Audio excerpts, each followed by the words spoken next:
All recording fine.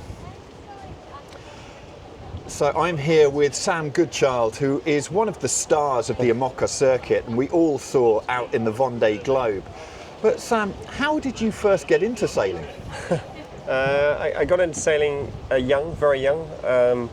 From before I can remember, I lived on a boat with my family, and it was a way of life. It wasn't a choice. So sailing came at that level, and then actual professional or competitive sailing, if you like, came later when I was 15 years old. So it came in two stages, but now it's my life.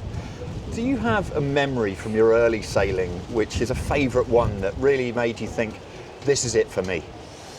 I got a lot. I mean, growing up on a boat, you have a lot of memories. Probably the one that sticks with me the most is a little wooden Optimist my dad built me out of plywood, and that was kind of learning that I could be independent and go sailing how I wanted, where I wanted, and, well, within limits. But I wasn't sailing around the world at that stage. But anyway, it gave me a liberty, which was great for me, and I enjoyed that, and something I've kind of chased ever since. When you were young, you say there you've been chasing things with your sailing. Did you always want to be a professional sailor? I mean, as a youngster, I can't say I wanted to be a professional sailor. I didn't even know it existed. But I remember when I was 15, I discovered the Vendée Globe, that it existed, and I realised I wanted to do that. And then when I was 17, I met a world of offshore sailing and a world of sailing where people earn a living from my passion. And from then on, I never looked back and really never asked myself the question as to what I wanted to do with my life. I knew what I wanted to do with my life. During the Vendée Globe, as you just talked about there, offshore sailing, what drives you when things are really tough? I spent a lot of time during the Vendée Globe I've just done, so my one and only, my first Vendée Globe, telling myself I've spent more than half my life trying to be here, and I've got a very strong desire to enjoy it. And appreciate the energy that I put in and the help I've had to get there from people all over the place.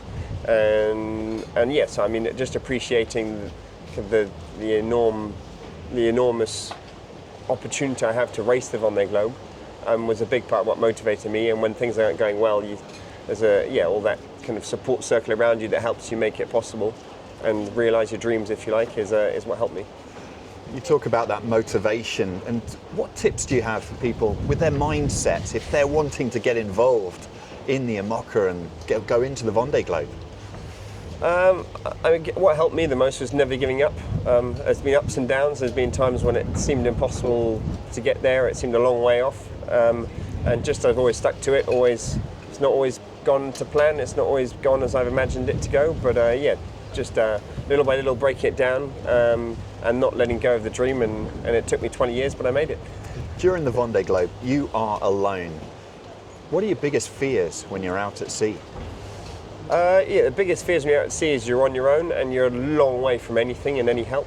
So it's a big part of it is mental, is to, if you have any problems, there's no one around the corner, there's no helicopter, there's no ships going past, there's nothing.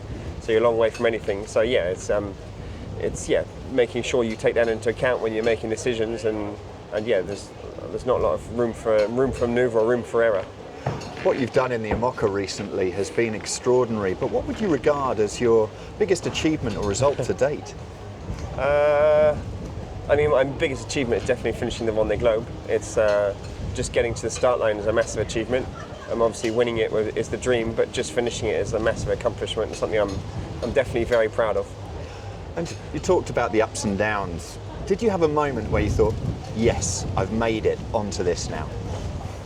It's hard to have that moment because, like most of us in work, it's not a moment where it happens. Probably the biggest moment is crossing the finish line. And even that was a whirlwind of a day where you want it to be a day that lasts for a week and it seems like it's over too quickly. But it's probably the biggest moment is probably crossing that finish line where it's done and no one's going to take it away from you. Everybody watching the race, and it has become a real spectacle. Is there something you wished they knew about what it's like sailing offshore?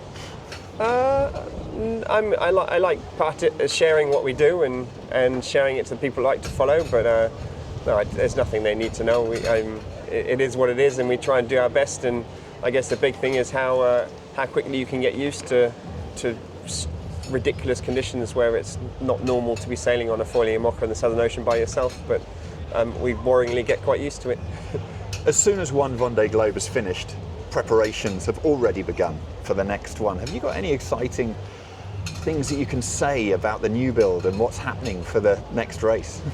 Yeah, I mean, it's getting a Vendée Globe project is a big project, and getting it into place takes time and takes energy. And yeah, as you say, the second you cross the finishing line, if you want to do the next one, you've got to start working on the next one. And I'm working hard on it. We're not quite there yet, but hopefully very soon there'll be some good news to announce. But it just needs to be all signed off and over the line before it's worth talking about. When you're out on the boat on your own, it's just yourself. But when you're back on land, how do you keep yourself busy, and what have you been doing since the Vendée? Keeping busy is not a problem. We've normally got too many things to do. I mean, just probably 15% of our time is actually spent sailing, even if we call ourselves sailors. But yeah, I mean, there's the building of a project, which is obviously the whole financial side. There's the whole human side with 15, 20-man teams now, and yeah, and all of that takes organising and putting together. And then since I finished the Vendée Globe, I've been sailing on other people's boats a bit, which is a nice relief, a good way to get sailing with a little less stress.